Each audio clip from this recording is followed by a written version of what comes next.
Nunca pensei que seria o tipo de mulher que trai o marido. Mas aqui estou eu, aos 41 anos, depois de ter feito exatamente isso. Deixe-me contar como destruí meu casamento de 16 anos e acabei implorando de joelhos por uma segunda chance que jamais chegou. Meu nome é Fernanda, e tudo começou de forma tão inocente. Ricardo e eu éramos casados há 16 anos e tínhamos 2 filhos. Pedro, de 14 anos, e Sofia, de 12, que eram o centro do nosso universo. Ricardo trabalhava como engenheiro civil e eu como gerente de marketing em uma empresa de tecnologia no centro de São Paulo. Mas em algum momento, Ricardo parou de me ver. Não literalmente, claro. Ele estava lá, voltando para casa todas as noites, sentando-se à minha frente no jantar, dormindo ao meu lado, mas eu me sentia completamente invisível. Ele chegava em casa com os olhos grudados no celular, mal perguntando sobre meu dia. Quando eu falava sobre o estresse no trabalho ou os problemas com as crianças, ele apenas assentia e murmurava algum conselho genérico antes de ligar a televisão ou se perder nas redes sociais. Por dentro, eu queria gritar: "Larga esse maldito celular e olha para mim de verdade." Mas nunca tive coragem. Em vez disso, engolia minha frustração e fingia que estava tudo bem. Foi então que Tiago entrou na nossa equipe no trabalho. Ele tinha 35 anos, apenas alguns anos mais novo que eu, mas carregava uma energia contagiante que iluminava todo o escritório. Logo na primeira reunião, ele pediu minha opinião sobre uma estratégia de marketing. Ouviu atentamente cada palavra e depois disse a todos como minha ideia era genial. Senti uma onda de satisfação que não experimentava há anos. Finalmente, alguém realmente valorizava o que eu tinha a dizer. Era inebriante ter minha inteligência reconhecida, ser vista como mais do que apenas a esposa do Ricardo, ou a mãe do Pedro e da Sofia. Nossos almoços semanais em equipe gradualmente se transformaram em conversas só entre nós dois no café da empresa. O café virou mensagens de texto fora do horário de trabalho. As mensagens se tornaram drinks após o expediente. Numa sexta-feira, quando Ricardo me avisou que trabalharia até tarde mais uma vez, eu disse a mim mesma que era tudo inocente. Apenas uma amizade com alguém que realmente me apreciava. Percebi os olhares de algumas colegas de trabalho sempre que Tiago e eu ríamos juntos durante as reuniões. Elas estavam com inveja, obviamente. Mulheres amargas que não suportavam ver outra pessoa sendo feliz e reconhecida profissionalmente. A primeira vez que Tiago me beijou foi no estacionamento da empresa, depois do happy hour de uma sexta-feira. Eu deveria ter parado ali, deveria ter dito não, mas em vez disso, o beijei de volta com uma intensidade que me surpreendeu. Voltei para casa naquela noite com o coração disparado, dizendo a mim mesma que tinha sido apenas um erro, um momento de fraqueza causado pelo álcool e pela carência. Mas no dia seguinte, escolhi meu vestido mais bonito para ir trabalhar. E quando Tiago sugeriu que nos encontrássemos depois do expediente para conversar sobre o que havia acontecido, concordei sem hesitar. Começamos a nos encontrar regularmente em um hotel discreto na Vila Madalena. Eu inventava desculpas para Ricardo. Reuniões que se estendiam, drinks com as amigas, cursos de atualização profissional. Ele nunca questionava, nunca demonstrava ciúme ou desconfiança. Parte de mim queria que ele mostrasse que se importava o suficiente para ao menos suspeitar de algo. Mas Ricardo apenas me beijava na testa quando eu chegava tarde e dizia: "Espero que tenha se divertido, amor." Às vezes eu me olhava no espelho do banheiro do hotel, me perguntando quem era aquela mulher. Ocasionalmente sentia uma onda de culpa ao ver minha aliança de casamento, mas logo Tiago me elogiava de um jeito que Ricardo não fazia há anos, e eu empurrava a culpa para longe. Comecei a me descuidar por volta de novembro. Ficava fora até mais tarde. Me importava menos com a veracidade das minhas desculpas. Convenci-me de que Ricardo estava muito absorto em seu próprio mundo para perceber as mudanças. Cheguei até a pensar que talvez eu merecesse essa excitação, essa sensação deliciosa de ser desejada novamente. Talvez Ricardo e eu tivéssemos seguido caminhos diferentes naturalmente, e essa fosse apenas a maneira da vida me mostrar que havia mais possibilidades lá fora. Comecei a imaginar um futuro diferente, onde eu não fosse apenas a esposa de alguém ou a mãe de alguém, mas Fernanda. Uma mulher desejada, interessante, viva. Em dezembro, Tiago começou a falar sobre passarmos um fim de semana inteiro juntos. Concordei sem hesitar. Nem me preocupei em inventar uma boa desculpa para Ricardo. Simplesmente disse que tinha um retiro de trabalho em Campos do Jordão. O fim de semana foi tudo o que eu havia sonhado. Pela primeira vez em meses, Não pensei nenhuma vez em Ricardo ou nas crianças. Era só sobre mim e o que eu queria. Sobre me sentir mulher novamente. Na véspera do Ano Novo, Ricardo sugeriu que fizéssemos um jantar romântico. Só nós dois, enquanto as crianças ficavam na casa dos meus pais. Fiquei irritada porque estava esperando me encontrar com Tiago. Mas aceitei, fingindo ser a esposa dedicada de sempre. Ricardo parecia diferente naquela noite, mais atento, fazendo perguntas específicas sobre meu trabalho e meus colegas. Por um momento, senti uma pontada nostálgica do que costumávamos ter. Mas quando ele começou a perguntar sobre meus novos amigos do trabalho, fiquei na defensiva e mudei de assunto rapidamente. Eu não sabia então que ele já suspeitava de alguma coisa, que estava me dando uma última oportunidade de confessar tudo. Fui reprovada naquele teste de forma espetacular. Nunca imaginei que nosso casamento se desfaria tão rapidamente ou que minha vida dupla cuidadosamente construída ruiria ao meu redor numa terça-feira qualquer de janeiro. Era 8 de janeiro quando meu mundo desabou completamente. Eu estava me arrumando para o trabalho, pensando na mensagem que mandaria para Tiago sobre nosso encontro daquela tarde, quando Ricardo entrou no nosso quarto segurando meu celular. Eu havia esquecido o aparelho no balcão da cozinha naquela manhã. Um erro de principiante. Bastou olhar para o rosto dele para perceber que ele sabia de tudo. Quem é Tiago? A forma como ele pronunciou o nome me deu um frio na barriga. Sua voz estava tão gelada, tão diferente do Ricardo carinhoso que eu conhecia. E por que ele está te mandando mensagem dizendo que ontem foi incrível e mal pode esperar para te ver de novo? Tentei negar no início. Foi um reflexo automático. Mas Ricardo já tinha lido nossas mensagens íntimas. Tinha visto meses de conversas, os comprovantes do hotel no meu e-mail, fotografias que eu nem lembrava ter enviado. Tudo. Observei seu rosto se transformar conforme a realidade se aprofundava. Vi a descrença dar lugar à dor.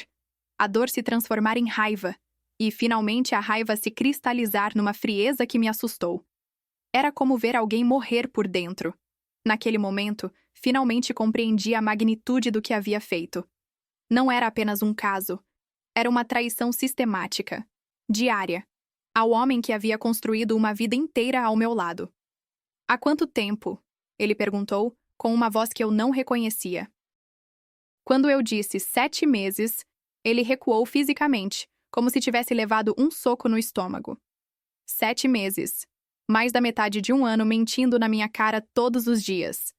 Ele não gritou, não quebrou nada. De certa forma, isso tornou tudo ainda pior.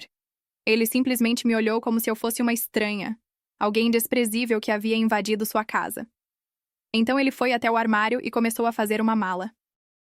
Comecei a chorar desesperadamente, implorando para que ele parasse, dizendo que poderíamos conversar, que poderíamos resolver aquilo juntos. Ele simplesmente passou por mim como se eu nem estivesse ali. O que eu vou dizer para as crianças? Perguntei em pânico, pensando em Pedro e Sofia voltando da escola e descobrindo que o pai havia sumido. Diga o que quiser, eu ligo para eles mais tarde. E então ele se foi, me deixando sozinha com os destroços da nossa família. Liguei para o trabalho fingindo estar doente e passei o dia inteiro tentando contatá-lo. Mensagens, ligações, e-mails, nada. Ele havia simplesmente desaparecido da minha vida. Quando as crianças chegaram da escola, não consegui me forçar a contar a verdade. Que a mãe deles havia destruído a família por puro egoísmo e tédio. Então menti. Disse que o pai tinha viajado a trabalho de emergência. Isso me daria tempo para consertar as coisas. Pensei ingenuamente. Mas Ricardo não voltou para casa naquela noite, nem na seguinte, nem na outra. Os dias se transformaram em semanas. Janeiro passou arrastado, sem nenhum sinal dele, exceto por breves ligações para as crianças, conversas nas quais ele não falava comigo. Pedro e Sofia continuavam perguntando quando o pai voltaria. Eu seguia inventando desculpas cada vez mais elaboradas. Tiago tentou me procurar algumas vezes, mas bloqueei o número dele. O caso parecia tão trivial agora, tão insignificante comparado aos destroços da minha vida real. O trabalho se tornou um calvário de evitar perguntas sobre minha situação pessoal e correr para o banheiro para chorar. Aquelas mesmas colegas que antes me olhavam com inveja, agora sussurravam pelas costas quando eu passava. Talvez elas sempre soubessem que terminaria assim. 3 semanas depois de ter saído de casa, Ricardo finalmente atendeu uma das minhas ligações. Sua voz estava formal, distante, como se estivesse falando com uma cliente. Preciso que você leve as crianças para a casa dos seus pais neste fim de semana, disse ele. Precisamos conversar, e não quero que eles estejam presentes. A esperança me invadiu como uma onda quente. Ele queria conversar. Talvez estivesse pronto para me perdoar e tentarmos recomeçar. Rapidamente arranquei com meus pais para ficarem com Pedro e Sofia no fim de semana, dizendo a todos que Ricardo e eu precisávamos de um tempo a sós para resolver nossas diferenças. Passei a sexta-feira inteira limpando a casa obsessivamente, comprando ingredientes para preparar todos os seus pratos favoritos, e até borrifei o perfume que ele me dera no nosso último aniversário de casamento. Quando ouvi a chave dele na porta naquela noite de sábado, meu coração quase saiu pela boca. Mas o homem que entrou estava quase irreconhecível. Ricardo sempre foi forte e saudável, mas agora parecia mais magro, mais definido. Seus olhos, que antes se aqueciam quando me olhavam, estavam frios e profissionais. Percebi imediatamente que aquilo não era uma reconciliação. Era uma negociação comercial. Mesmo assim, no momento em que o vi, caí de joelhos literalmente na entrada da nossa casa, soluçando, agarrando suas pernas. Por favor, me perdoa, implorei entre lágrimas. Eu faço qualquer coisa. Somos mais fortes que o meu erro. Grita comigo, me odeia, me faz sofrer. O que precisar. Só não joga fora 16 anos, por favor. Ele deu um passo para trás, parecendo quase constrangido pela minha humilhação. Não se rebaixe assim, disse baixinho. Isso não ajuda nenhum de nós dois. Ele me ajudou a levantar e me guiou até a mesa da cozinha, mantendo uma distância cuidadosa entre nós. Em seguida, expôs metodicamente suas conclusões após 3 semanas, consultando advogados especializados em divórcio. As notícias não eram boas para ele, do ponto de vista legal. Em São Paulo, os tribunais tendiam a favorecer as mães em acordos de guarda. Apesar da minha infidelidade, eu provavelmente ficaria com a guarda principal das crianças e com a casa. Ele pagaria pensão alimentícia, apesar de minha traição ser a causa da separação. Então é aqui que estamos, disse ele com uma voz estranhamente controlada. Não posso me dar ao luxo de me divorciar de você agora, nem financeiramente, nem pelo bem das crianças. Mas quero deixar uma coisa bem clara. Nosso casamento acabou.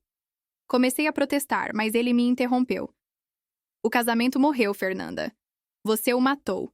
Não vou me arruinar financeiramente nem perder meus filhos porque você não conseguiu manter as pernas fechadas para um colega de trabalho. Estremeci com a crueza das palavras. Ricardo nunca havia falado comigo daquele jeito antes. Nunca havia sido cruel ou vulgar. Mas o que mais me chocou foi o que ele disse em seguida. Eu me recuso a abrir mão da minha casa, da minha família ou da minha estabilidade financeira por causa de uma adúltera. Aquela palavra, adúltera, me atingiu como um tapa na cara.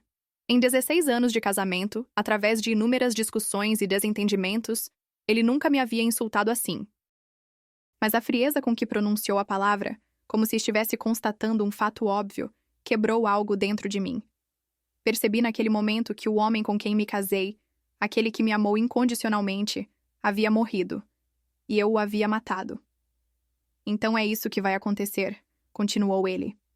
Vou voltar para casa pelo bem das crianças. Vamos manter uma fachada de família unida para eles e para nossas famílias, mas agora somos colegas de quarto. Nada mais. Não quero saber do seu dia. Não quero sua opinião sobre minha vida. Conversamos sobre as crianças, sobre a casa e sobre as contas. Só isso. Assenti através das lágrimas, disposta a aceitar qualquer condição se isso significasse uma chance de reconquistá-lo eventualmente. Não percebi então que ele estava falando completamente sério, que nosso casamento realmente havia acabado em todos os sentidos, exceto no papel. A pandemia chegou 2 meses depois, nos forçando a uma versão ainda mais intensa do nosso casamento da Guerra Fria. O lockdown significava ficarmos presos juntos em casa, mantendo a fachada enquanto preservávamos o distanciamento emocional. Estabelecemos rotinas meticulosas para nos evitarmos. Eu trabalhava no home office no quarto de hóspedes. Ele montou seu escritório na garagem. Coordenávamos horários para ajudar as crianças com as aulas online. Éramos pais perfeitos em parceria. Só que não éramos parceiros em nenhum outro sentido.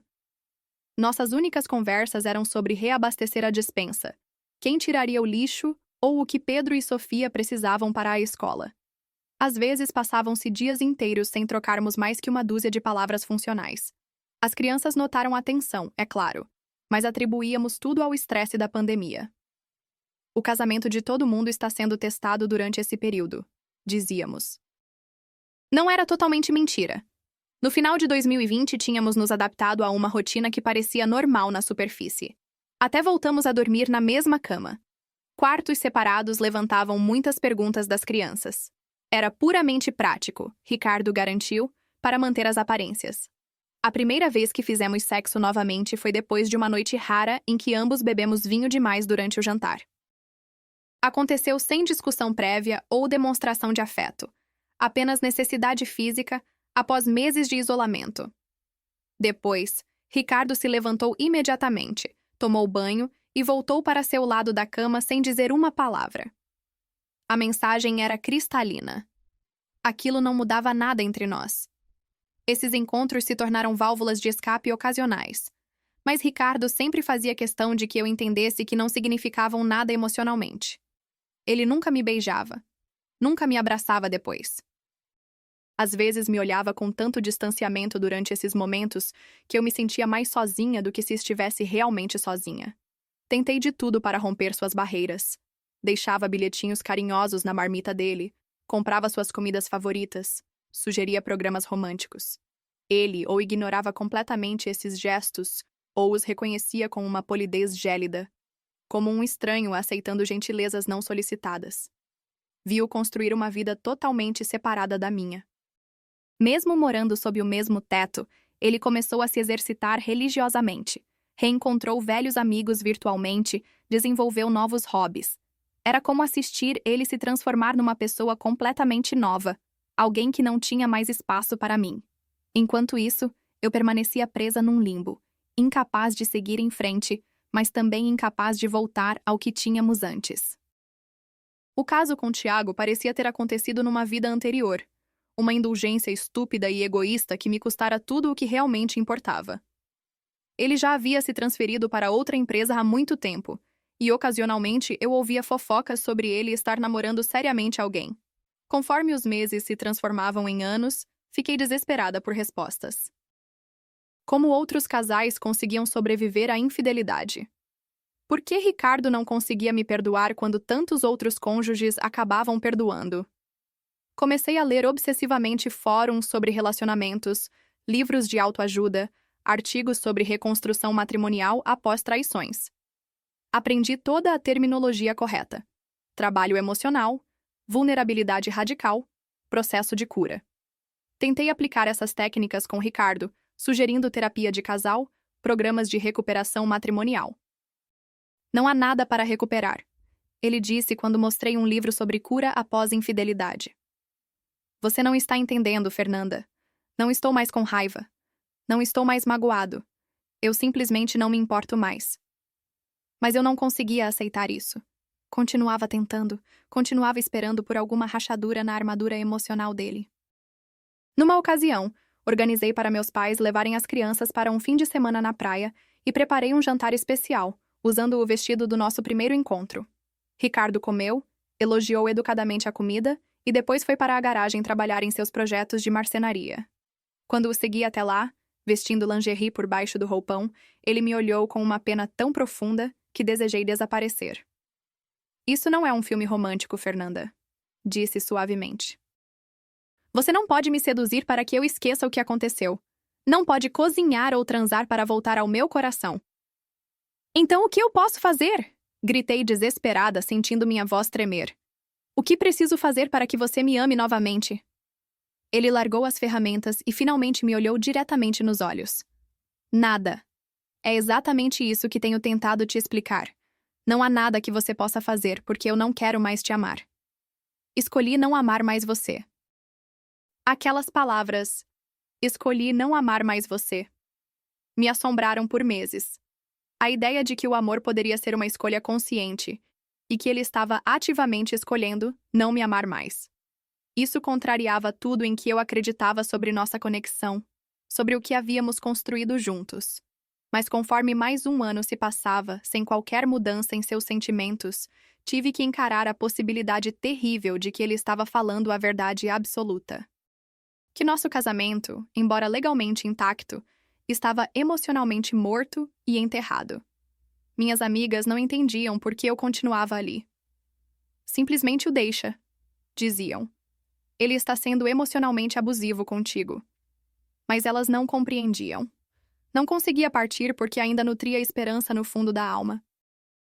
E porque a alternativa, admitir derrota total, encarar as crianças com a verdade, recomeçar aos 40 e poucos anos, me aterrorizava mais que essa meia-vida ao lado de Ricardo. Então permaneci, observando nossos filhos crescerem, dividindo uma casa com um estranho que por acaso era meu marido, esperando por um milagre que nunca chegou. Pedro e Sofia completaram 18 e 16 anos, respectivamente, no mês passado. A festa de formatura do Pedro no ensino médio foi uma série de cerimônias e celebrações, onde Ricardo e eu executamos nossa rotina bem ensaiada de coparentalidade eficiente. Ficamos tão bons nisso ao longo dos anos que várias pessoas até nos elogiaram por termos um casamento tão sólido depois de tanto tempo.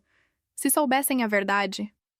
Na manhã seguinte à festa de formatura, desci para tomar café e encontrei Ricardo sentado à mesa da cozinha, com uma pilha de papéis à sua frente. Ele os empurrou em minha direção enquanto eu servia meu café.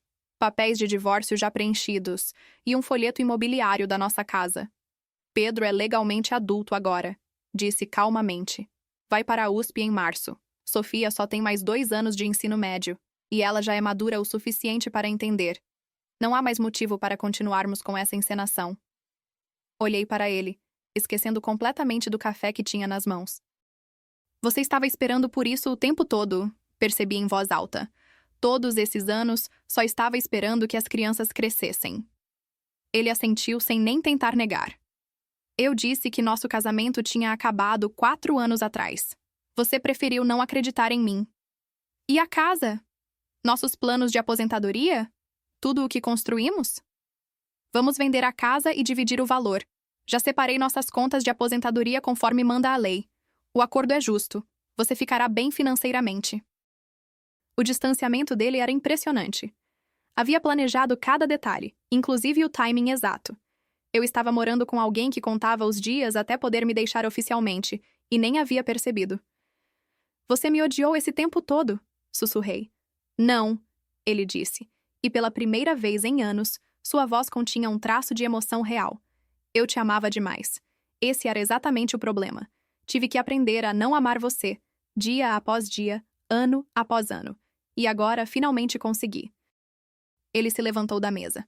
Vou ficar na casa do meu irmão até a casa ser vendida. As crianças já sabem da decisão. Conversei com eles ontem à noite. Você contou o quê? O pânico subiu pela minha garganta como bile. Tudo, Fernanda. O caso, as mentiras sobre viagens de trabalho, tudo. Eles são adultos agora, ou quase. Mereciam saber a verdade sobre por que a família deles se desfez. Senti como se estivesse me afogando. Por que você faria isso? Por que os colocaria contra mim? Eu não precisei colocá-los contra você. Ele respondeu com uma calma devastadora. Você mesma fez isso quando decidiu trair nosso casamento e depois mentir para eles sobre as consequências. Eles entendem perfeitamente por que fiquei, por que esperei e por que estou partindo agora. Mais tarde, naquele mesmo dia, tentei ligar para Pedro e Sofia. Pedro atendeu, mas estava distante. Disse que precisava de tempo para processar tudo. Sofia nem atendeu o telefone.